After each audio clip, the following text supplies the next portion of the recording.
Your Steve Jones Show podcast is loading now. The Steve Jones Show podcast is sponsored by Sunbury Motors, North 4th Street in Sunbury, and Sunbury Motors Kia, routes 11 and 15 in Hummel's Wharf.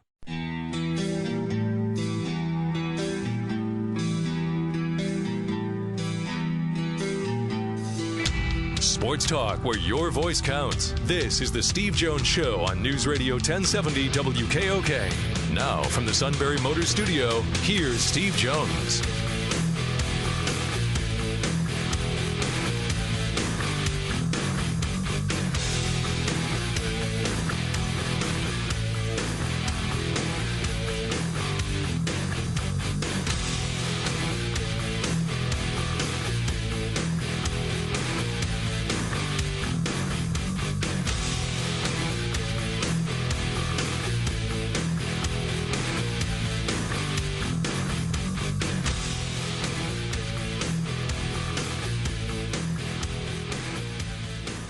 Hour 2 of the Steve Jones Show on News Radio 1070 WKOK. Of course, Steve's always in the Sunbury Motors studio, Sunbury Motors Ford Lincoln Hyundai in the North 4th Street Auto Plaza, Sunbury, and Sunbury Motors Kia on the Strip, routes 11 and 15 in Hummel's Wharf. If you miss any of the live shows, you can always subscribe to our Steve Jones Show podcast. It is available on both iTunes and Google Play. And also we have the podcast page at stevejonesshow.com with the latest month's worth of shows.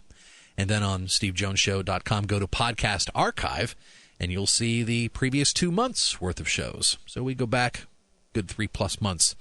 So if you happen to miss anything along the way, or if you want to replay something that sounded great live, you want to check it out again, you're more than welcome to do so, including those great interviews that Steve had within the past few months with Spider Caldwell at Penn State. Got lots of terrific reaction to that. So, and if you happen to listen to our podcast with the Apple Podcast app or iTunes, don't hesitate to leave us a review. That always helps. Yeah. And, the ones that are really bad, we delete. Only when you tell me to. They say that. There's certain things you have to assume. It doesn't take a rocket science to say, I just want to tell you the host stinks. Okay. Delete. Oh, they get nothing but 5-star reviews. That's right. All right. Very pleased to bring in the legendary voice, good friend, the great one himself, Paul Keels. Paul, welcome. Great to hear you, my friend. What a pleasure it is to talk to the Warner Fusell Award winner for the New York Penn League. Oh, thank you, sir. Appreciate that. You sent a very nice text after, which I appreciated very much. So. I was very happy for you for that. Oh, thank you. Appreciate that. Well, I think everybody's had this date circled for a little while. Leading up to it, after the Oklahoma game, what did you see in Ohio State in terms of just pure approach that told you they were heading in the right direction? I think, Steve, what it was one of those things that coaches hope to have happen without having a defeat, and it was kind of the bring you back to earth mode. Not as good as you think you are. All of the outside noise doesn't really matter. All of this talk about, favorite to get into the 14 playoff, none of that matters. That this was a team that still had a lot they had to do. And since then, and, we can all talk about all of the numbers of what Ohio State has done in the last 5 games, et cetera, they knew that between then and now they needed to get some momentum, they needed to get some rhythm, they needed to get some confidence and improve on some things, knowing that this was a game. Now, Urban Meyer talked about, Rutgers had Washington tight in the fourth quarter. Maryland, with 2 impressive road wins at Texas and at Minnesota, all of these things. But everybody kind of knew, without publicly saying it, they needed to take care of business in those 5 games to be ready for this game. J.T. Barrett, you've chronicled every snap of his career, and he's been a 3-time captain. With Kevin Wilson as his current coordinator, where's he a better quarterback now? I think so, Steve, but I think also you kind of have to look at the crowd around him. He's maybe had better talent around him when he had Devin Smith and Evan Spencer and Ezekiel Elliott and Jeff Hireman at tight end and some of the other offensive linemen they've had.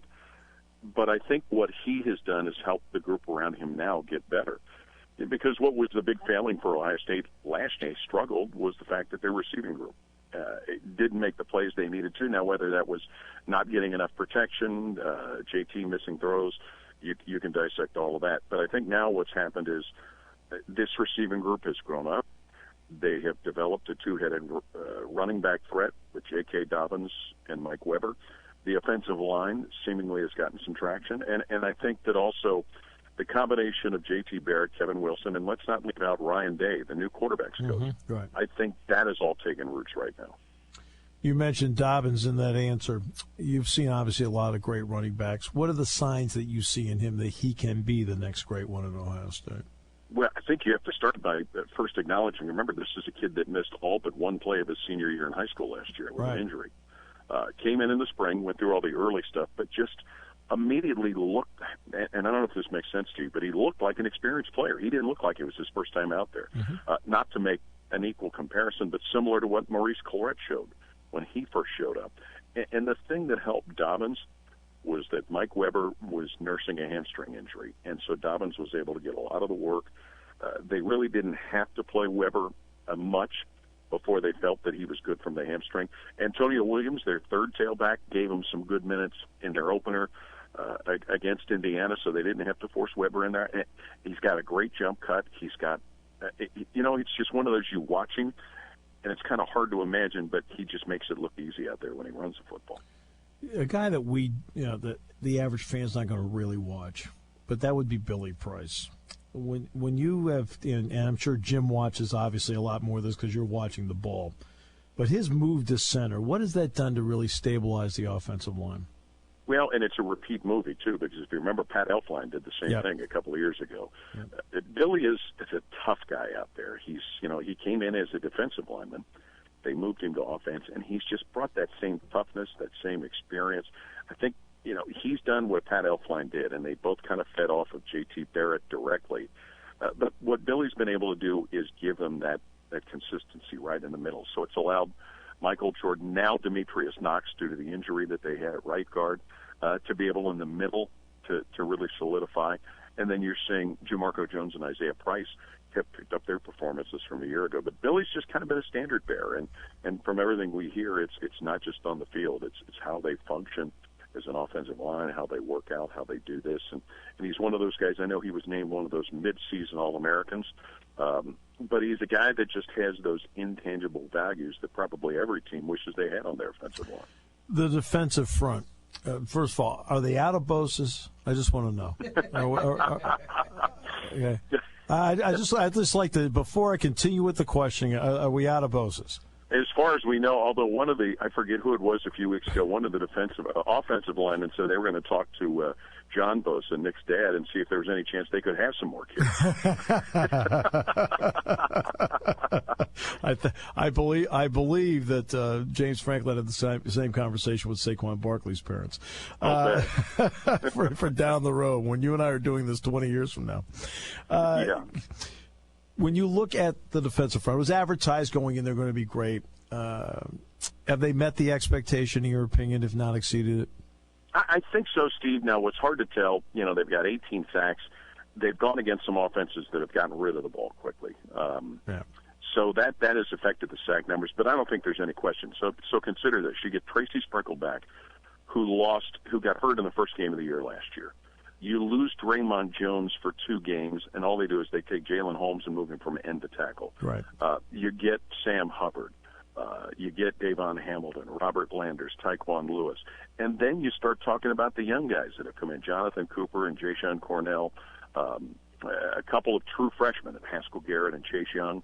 It's what they've been able to do. And now Michael Hill comes back. And Michael Hill's been back after missing the first 6 games. So what's happened in the last 5 weeks, the guys that you're used to seeing, Steve, they've only had like 20-some snaps. So they've been able to get out of the game, stay fresh. These younger guys have been able to come in, earn their bones a little bit. So now the Boses, the Hubbards, the Sprinkles, the Jones, the Lewises, they're in a position where as you go down the meat grinder of the schedule, they can log a whole lot of snaps if need be and physically be there. But, the other thing they've done is they've done what you want a defensive line to do, and that is create disruption for the linebackers and the defensive backs. And from your end, you will appreciate the fact that these guys, when interviewed, when they talk about it, they can't sing the praises of Larry Johnson enough for what he's done for them on the field and off the field. Right, and I can hear it because I heard it for almost 20 years here. The same theme, just with a different unit. Jerome Baker, you've had a lot of really good linebackers at Ohio State. What makes a Baker the kind of guy that would be in a conversation? He's one of those kind of linebackers, excuse me, and you've seen him there. They just always seem to be around, excuse me, the big plays. He had the pick six last year at Oklahoma. He picks up a fumble a couple of weeks ago and runs it in. He's a guy that benefited from Dante Booker being hurt last year, but also being around a guy like Raekwon McMillan with the way he played. And he's become a leader out there. He's got the size and the athleticism that you want to see of a linebacker. And he told the story earlier in the year that he spends a lot of his practice time around the defensive linemen. Yeah. The group you just asked about, trying to pick up on some of the traits they have. But he just always seems to be around the big plays. Which then gets us to the secondary. Something I've really marveled at, Paul, the last few years is that the secondary play is at a high level. A lot of guys, Eli Apple and so forth, we're going to go to the NFL. Okay. So they have to be down the next year. No.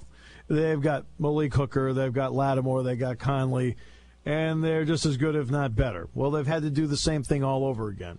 So starting with Denzel Ward, how good are they back there, and is it a little different? Is it tough to keep replacing secondaries every year? I think, Steve, it is tough, and we saw from game one that group still needed to grow.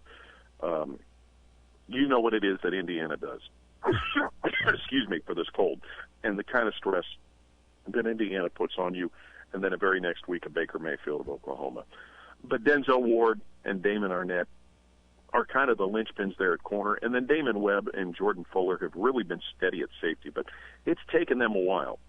What we don't know, saw a little bit of it against Nebraska 2 weeks ago, certainly with what Trace McSorley can do, that will test them like they haven't been since the Oklahoma game. We don't know how much they've improved with their pass defense, because that was a concern after 2 weeks. They developed a little bit of depth there with Jeff Okudah and Kendall Sheffield, but can they be the kind of guys that can make the plays against the kind of receivers they're going to see Saturday? We don't know. They had their issues against both Indiana and Oklahoma, and even though they beat Indiana, you know what kind of receivers they throw out there. Right. So it's a group that hasn't quite – what happened last year caught everybody off guard. Who knew Malik Hooker was going to play the way he did, and Lattimore? Who knew guys that hadn't played a lot would do that? This group, it's taken a little more time, and the jury is still out on them. Finally, Paul, just some thoughts. What do you think of this game? I mean, you and I get to sit there in our respective booths and take the blank canvas and paint it. But what are the initial thoughts, at least going into it? Well, mine is, thank goodness it's a day game. When's the last time? Thank goodness for the World Series that it's a day game. I am absolutely and completely agreeing with you. I mean, seriously, I'm really thrilled it's a day game. So yeah, you and I are on the same page. I mean, I think, we've seen the time now where, like what you had last weekend with the whiteout up there, how the night games, at least, 10, 15 years ago, they were the exceptions. Ohio State's had a few night games here, like 2 weeks ago at Nebraska, and before that at Rutgers. Why in the devil were those night games? So I think it's great that it'll be that kind of atmosphere for the fans of our generation who grew up with afternoon football. I think that what you come to expect is it'll be a physical game. Yeah. The other part, and not so much just because of what happened last year, but a little bit because of some of the kinks that Ohio State has shown, can they tighten things up on special teams? Their kick coverage has been a little suspect, mostly because their kickoff deal has been. While Sean Nurenberger has been outstanding with his field goals and his PATs, and a redshirt freshman, Drew Crispin, for the most part, has been very good at punting the football. Can they avoid what happened last year? Can they get something going in the return game to affect the field position? Obviously, with what Saquon has done as a kick returner, that's something that Penn State has that could be an advantage when it comes to the field position. So, those hidden yards are kind of the thing that I'm anxious to watch for. And in a game like this, they're the names that we'll talk about so much, whether it's McSorley, Barkley, Barrett, and whoever. who's going to be the guy that hasn't been talked about a lot, that jumps up and makes a play? Who'll be the Grant Hanley and Marcus Allen of last year, or the defensive backs in past years here in Columbus that have made plays against Penn State? Who are going to be those kind of guys that maybe will catch us all by surprise? Yeah, Von Bell, the way he set the tone here a couple of years ago, somebody like that, right? Absolutely. I look forward to seeing you, my friend. I know you and I have to tape something before the game, which I'm looking forward to very much. I always do, and appreciate the time you gave us today in this 60-minute style grilling that I promised you over 15 minutes. It is my pleasure as always, and look forward to seeing you too, Steve. Paul Keels with us on the show. We'll come back with more in a moment on News Radio 1070 WKOK. All right, I just got off the phone with Mr. Girardi during the commercial break. I guess where he's going next week, and then we're going to get him on the show next week. We'll talk a little hoop, too. He's going to Del Mar. Breeders' Cup is next weekend. A little Breeders' Cup action. We'll talk a little bit about that next week. Very nice. Just to change it up a little bit. Well, I mean, we've done something with IndyCar, but we found out over 5 years that that doesn't work. So we'll go with horse racing instead. Only a small window to work with that topic. Did I tell you about the network talk show? I'm in Permane Brothers, getting ready for James Franklin to show up. He shows up, and now I'm sitting there, and in the middle of the broadcast, I start to chuckle. And he looks at me. He says, "What?" I said, "Nothing." You know why? Do you know why? You looked up and saw on NBC Sportsnet they had the IndyCar schedule for the year up. I started laughing because the suit had made such a big deal out of it during the course of the day. I mean, you're in there trying to work, and he keeps interrupting you, and you're trying to work, and he keeps interrupting you, and you work. You got that cool sports bar scene, dozens and dozens of TVs, and the one within clear shot of you, lo and behold, what do you get? Room. I get the IndyCar schedule. I tell James at the commercial break. I said, I've got a friend who's an IndyCar fanatic. I said, and he's the only person that really likes it. He goes, he looks at me, he goes, IndyCar.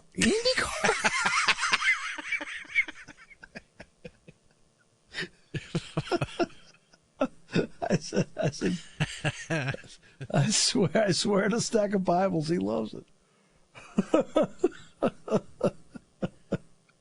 Oh, wow. All right, that's part one of our preview of Ohio State. We got a writer from the Columbus Dispatch coming up in the second half hour, Bill Rabinowitz from the Columbus Dispatch to join us. How about that? Also, get a complete read. I mean, I thought Paul was pretty honest and direct about their personnel and where they are and so forth. And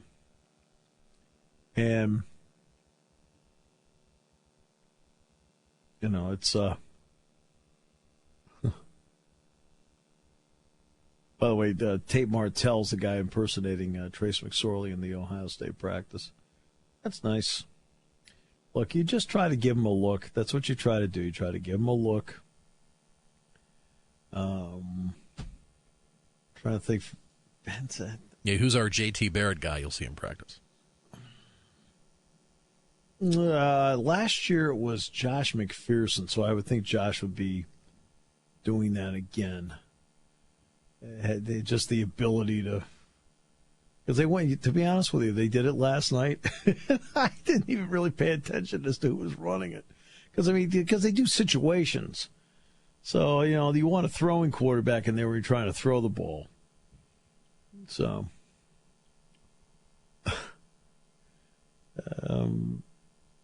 I'll give you a report on that later in the week because they did so much throwing last night. I think that was just mostly, okay, Michael Schuster and guys like that, like they always do every week. Now, with a guy like Barrett that can run, all right, that changes the game a little bit because you got to get series in there where They're running zone reads and things like that. But part of it is also getting you just understand how they block certain things. It used to be, for example, with Ohio State, especially when they had Zeke Elliott. Elliott was such a great blocker on the college level that they'd run the zone read, and he'd be the lead blocker going into the hole. Now, if you look at them, they take Marcus Baugh, the tight end, they bring him across the formation, and then they throw him into the hole as the lead blocker. So you're looking for schemes and tendencies like that. And remember, there's going to be a distinct possibility they're going to throw in a wrinkle or two, too, because of the bye week. Taking your calls at 800-795-9565. This is The Steve Jones Show on News Radio 1070 WKOK. Now, from the Sunbury Motors Studio, here's Steve Jones. Sunbury Motors, 4th Street in Sunbury. Sunbury Motors Kia, routes 11 and 15 in Hummel's Wharf. Saturday, Penn State football, the Nittany Lions at Ohio State.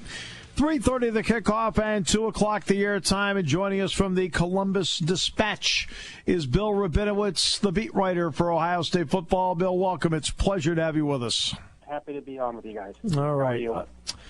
Ohio State, they have played a schedule where at the moment there's one team with a winning record on it. How much do you know about them at this point?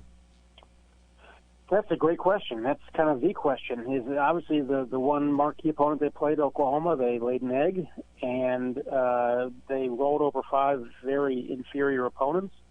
So have they improved since Oklahoma? Absolutely. Does it matter? Well, we'll find out on Saturday, because this is by far the best test that Ohio State's had since Oklahoma. I felt last year, and you can tell me if I'm wrong about this, I felt that they got away at some point last season from the short to intermediate passing game and tried to stretch the field more with some plays. A, did they do that last year? And B, have they become very disciplined in that area this year? Well, at times they did. I wouldn't say that was really the overall problem. I just think that they kind of lacked consistency. They struggled on the offensive line in big games, and that really hurt them. The receivers never really developed last year. That's different this year. They have 6 guys they rotate in, and they really have been pretty consistent. Different guys at different elements. Benjamin Victor is a guy who can really a really good red zone threat. He's not 6'4", very long arms.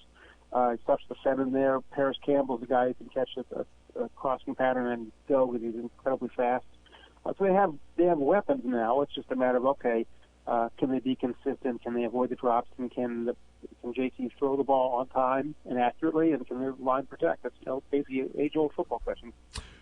You've watched a lot of great tailbacks there over the years.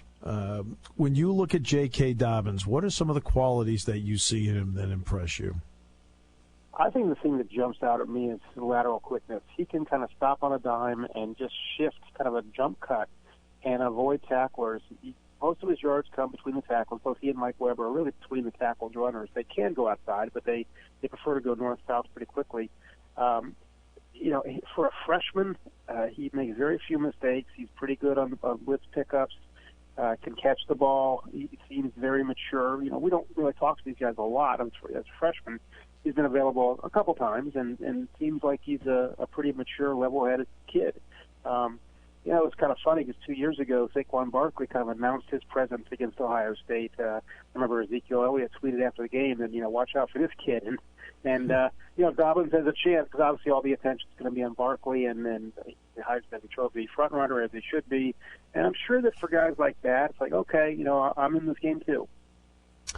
J.T. Barrett, certainly one of the great leaders Ohio State's ever had. I can't think of somebody else that's been a 3-time captain someplace. No, nobody has been. Right, amazing. What has he done with his game this year that has made him, in your opinion, a better quarterback? Yeah, he's quicker with his reads. Last year, he would wait till the guy was open and then throw it. Now he's anticipating more, letting receivers have a chance to make a play on the run, make a play, even if it's not a clear-cut, 100% kind of decision. It used to be that last year, and some degree against Oklahoma this year, he would be a little tentative. He was so careful about not throwing an interception that he would pass up very makeable throws because he just didn't want to risk it. So I think that that's different. I think he just has more confidence in the guys around him, particularly the receivers, but also the offensive line. Did it take a little while for everyone to get used to coordinator and players coordinator? Was there a break-in period? Sure, and I asked Urban Meyer that last week. I said, is that kind of any kind of explanation or excuse for what happened in Oklahoma? He said, no. He said they should have been on the same page and clicking right from the start, but that's probably unrealistic. The fact is that they had to kind of get in the heat of the moment in a tough game like Oklahoma and really figure out, okay, does this work? Does that work? What are we? What is our identity? And they didn't have it against Oklahoma, and they think they've found it now. And if you look at Kevin Wilson's history, starting with Miami of Ohio and then Northwestern and Oklahoma and then even in Indiana as the head coach, his offenses have been spectacular. And so anyone who would question whether Kevin Wilson could get this offense clicking would probably be pretty foolish. And they are very happy with their quarterback coach, Ryan Day, who came from the NFL and has adopted some of the Chip Kelly principles. And so it's a much more, I think, efficient offense than it was last year. I think that they have a better identity. But again, it's easy to say that when you're beating up on UNLV. Let's see what happens this week against Penn State. Going into the season, the perception was that front four, or maybe better to say 8, the way they rotate players in, there may not be a better one in the country. Has it played out that way as you've observed it? Yeah, it has. It really has. And in fact, it's more than 8 deep. You could probably go 12 deep with some of these guys. I mean, Chase Young, a true freshman, is going to be a superstar, and he doesn't play that much right now. So, yeah, you figure that Nick Bosa is technically not a starter. I mean, it depends on the game, but he's kind of behind Tyquan Lewis and Sam Hubbard. Those are the 2 defensive ends. You have Jalen Holmes.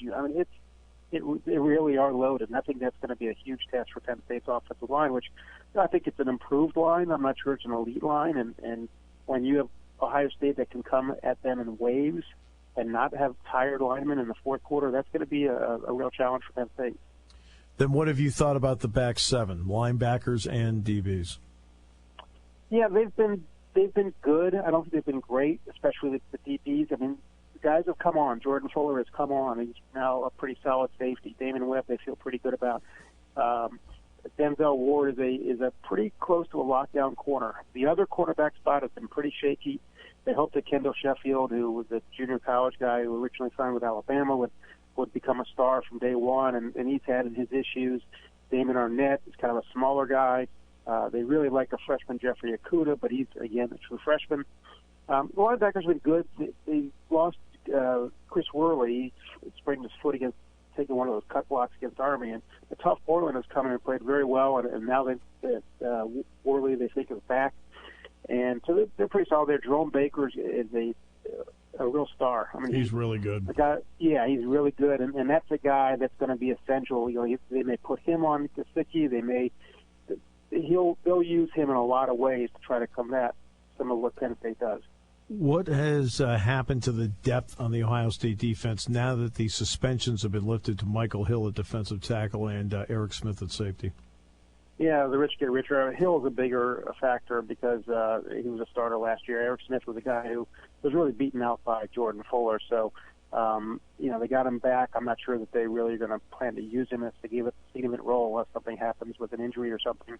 Obviously, it's good to add depth, but to be honest, they were fine without either one of those guys because of the players they had in front of them. Obviously, special teams played a big role in last year's game for Penn State in their win here, and we know that Urban Meyer is directly involved in doing a lot with the special teams. Yet they're last in the Big Ten in punt return number right now, which is somewhat of a surprise. How do you view Ohio State's special teams so far? Yeah, in certain ways it's very good. In certain ways it's very bad. Paris Campbell is a very dangerous kickoff returner. Yeah, 39 yards of return. I mean, with that speed, impressive. Right. You give him a seam and he's gone. So he's very dangerous. They just haven't gotten their punt return game going. It's not that they've been bad at it necessarily. Just there just haven't been kind of those low kicks that you go, okay, here comes KJ Hill and he's got 10 yards and then we'll see what happens. They just haven't had that kind of opportunity. Drew Crispin has come in and replaced Cam Johnson, the Australian who was here for I think 25 years, and he's done very well. And is also the fastest punter I've ever seen in my life. Yeah, it's unbelievable. when people talk about that play last year, the thing that struck me when I watched was, how did Cam Johnson almost catch her? I know. It was amazing. But Sean Mernberger, who was hurt last year, is the field goal kicker. He's been pretty solid, unlike I know Penn State's had their issues with that. Yeah. It's funny, Ohio State has not given up a single yard in punt return all year. Nobody has gained a yard in punt return. That's what the Drew Crispin and the coverage teams have been. Wow. So the issue with Ohio State special teams has been primarily kickoff coverage, because what they do is they line all their guys to the left side, and the intention is to kick it to the left side, kind of coffin corner it, Right. and then pin them down in the 15-yard line or so. Well, the kickoffs have been inconsistent. They've tried a couple different kickers, a freshman, Blake Hallbill, and also Nurnberger, and a couple times they've been kicked to the middle of the field, and that leaves them very vulnerable. The kid from Maryland returned one for a touchdown. So with Barkley, I have a feeling they may just say, let's just kick it in the end zone and be done with it. Let them have it at 25. Well, of course, you're kicking off. That means you've scored. So, yeah, they're a worse problem to have. If that's the worst problem your team has, that's okay. What do you think of Penn State? I think they're very, very good. I think to have as many weapons on offense, obviously it starts with Barkley, but you also have McSorley, you have Gesicki, you have Hamilton, and they have other guys who are kind of underrated or at least underappreciated, waiting in the wings. I'm not sold entirely on the offensive line. I mean, you would know better than I would.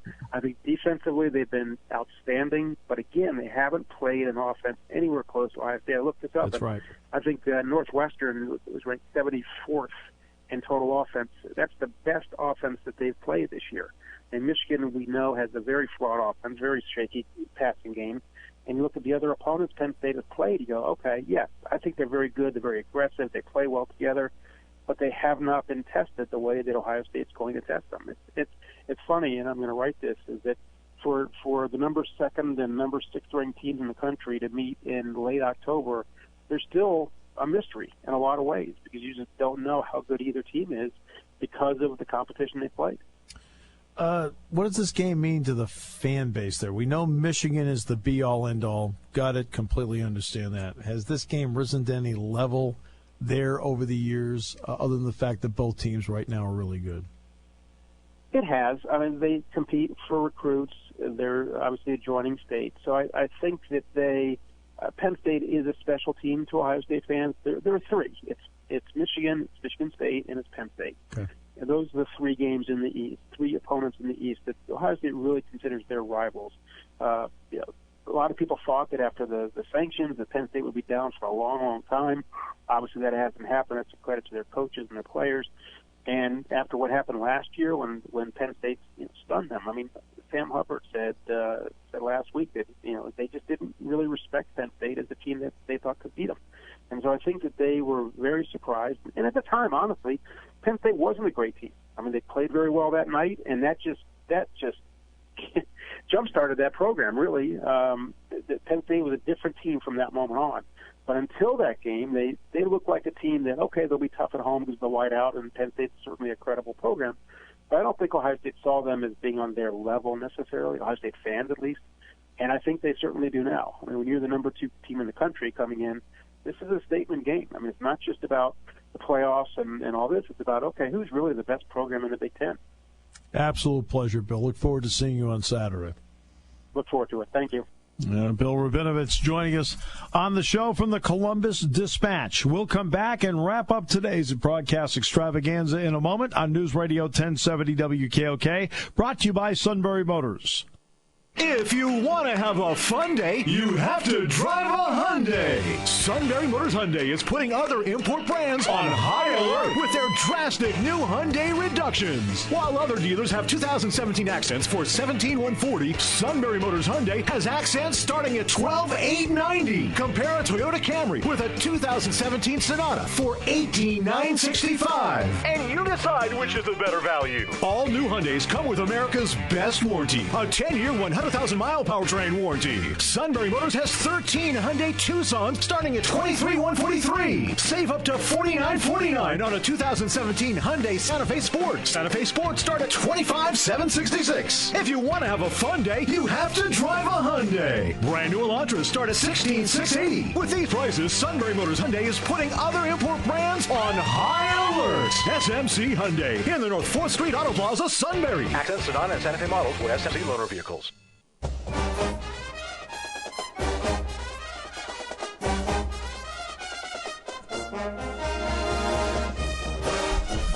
All right, Penn State, Ohio State, Saturday, Ohio Stadium, Columbus, 3:30 the kickoff, 2 o'clock the airtime here on News Radio 1070 WKOK and the Penn State Sports Network.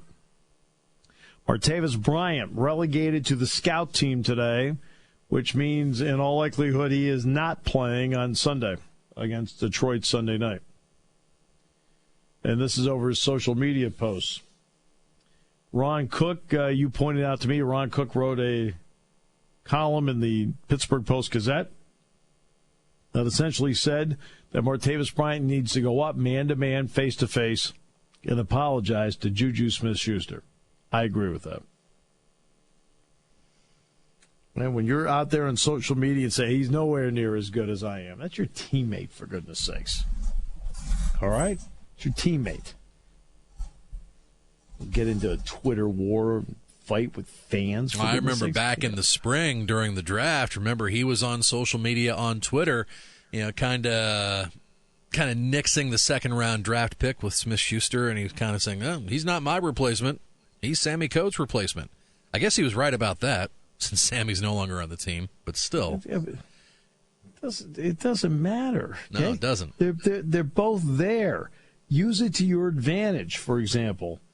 If, it's going to allow you to get single coverage all over the place. If you've got guys like Brown and Smith-Schuster out there, use it to your advantage. But yeah, he addressed the media today. He goes, I'm a great teammate. I don't have a beef with anybody in here. I love everybody in here. I work hard with everybody. I'm trying to get better with everybody. As far as having a beef in the locker room, I've never been that type of player. And Cookie brought this up in his column today in the Post-Gazette. It's like we're dealing with two different people. As soon as he leaves that facility and he's hanging around his agent or his girlfriend, it's like he becomes a completely different person, that everything just centers around him. Well, except for the Seattle game 2 years ago, when does any of this... Well, I mean, I guess a playoff game with Cincinnati, right? Those two games are the two games I remember with him. I remember a lot of other plays made by a lot of other guys. There's one ball. You got Le'Veon Bell. You've got Antonio Brown. You got Jesse James. You got Juju Smith-Schuster. You got one ball. Is he a major league talent? Yeah, he's a major league talent. But he doesn't have the same level of common sense out in the field as Antonio Brown or Le'Veon Bell do, or even Juju Smith-Schuster. Okay? This is a guy that should be thankful he's still in the league. He was out of the league all last year. He should be thankful he's back. He should be thankful he's getting his $615,000 a year. There's no common man out there that can relate to this. By the way, there's another story that's surrounded another Steelers player, wide receiver Juju Smith-Schuster. He does not have a driver's license. He rides his bike to the practice facility from his apartment. His bike got stolen yesterday morning. He gets out of his apartment, so he had to walk to and from the practice facility yesterday. And all the outlets in Pittsburgh just getting the word out, let's find Juju's bike. Well, it turns out it turned up this morning, and someone, as the person that sold it, the person that stole it, allegedly was trying to sell it to someone else. That person bought it for $200 and immediately turned it in and realized, wait a minute, this is Juju's bike. And even Antonio Brown last night posted, hey, whoever turns in Juju's bike, I'll hook him up with 2 tickets to a future home game.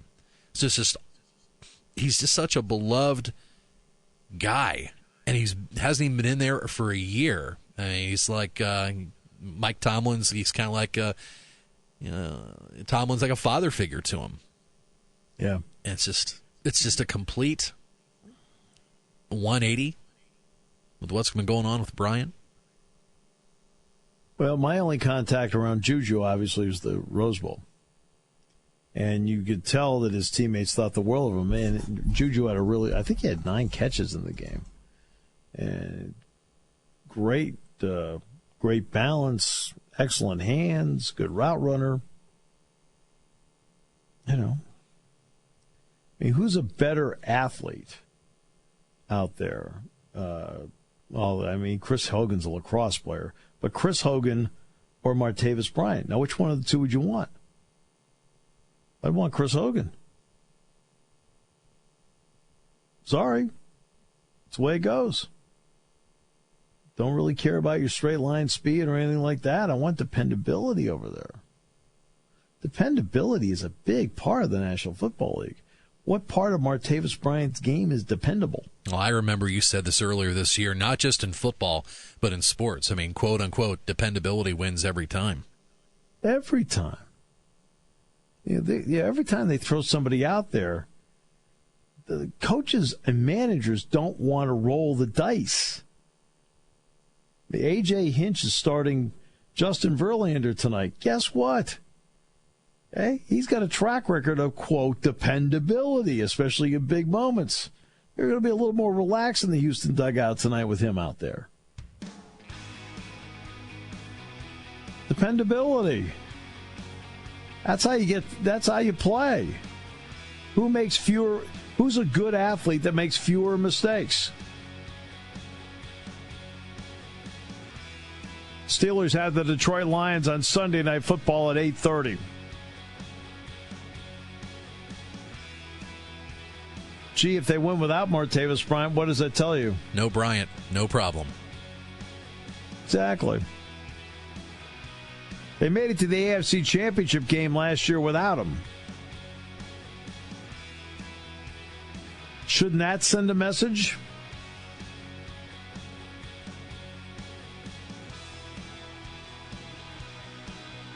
Well, I like Bryant's confidence, but he's not the second coming of Jerry Rice.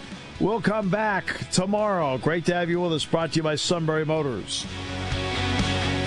Your station for news, weather, business, and CBS Sports Radio. News Radio 1070 WKOK Sunbury and on WKOK.com.